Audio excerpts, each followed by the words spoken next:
আমরা আল্লাহর শুকরিয়া আদায় করছি, কারণ তিনি পবিত্র কোরআনের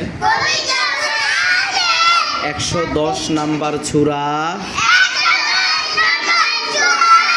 মাউনে ঘোষণা দিয়েছেন, আদেশ করেছেন,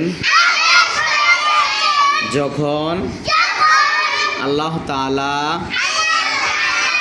বিজয় দান করেন তখন তার শুকরিয়া আদায় করতে। সূরাটা কি আপনারা শুনতে চান? আমি বলি নাকি? বিসমিল্লাহির রহমানির রহিম। আল্লাহ বলছেন, ইযা জাআ নাসরুল্লাহি ওয়াল ফাতহ, যখন আল্লাহর সাহায্য এবং বিজয় আসবে।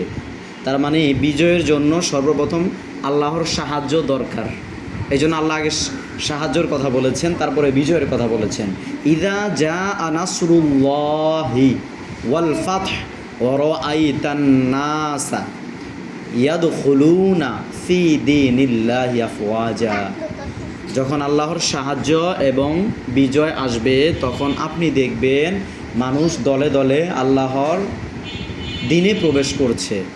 ফাসাব্বিহ বিহামদি রব্বিকা ওয়াস্তাগফিরহু, আল্লাহ বলছেন যে তখন আপনি আল্লাহর ফাসাব্বিহ বিহামদি, আল্লাহর প্রশংসা করুন, তার তাসবিহ আদায় করুন, ওয়াস্তাগফিরহু, এবং আল্লাহর কাছে ক্ষমা প্রার্থনা করুন। ইন্নাহু কানা তাওয়াবা, নিশ্চয়ই তিনি তওবা কবুলকারী, নিশ্চয়ই তিনি তওবা কবুলকারী। এজন্য আল্লাহ যে আমাদেরকে 16 বছরের জুলুম থেকে মুক্তি দান করেছেন, এজন্য আমরা আল্লাহর কাছে শুকরিয়া আদায় করছি। আবার বলি আলহামদুলিল্লাহ। আজকে আমরা এই সূরার সংক্ষিপ্ত আলোচনা জানতে পারলাম, তাই না? এজন্য আল্লাহ যখন কোনো বিপদ থেকে আমাদেরকে উদ্ধার করবেন তখন আমরা শুকরিয়া আদায় করব কার? কি বলবো বলেন তো?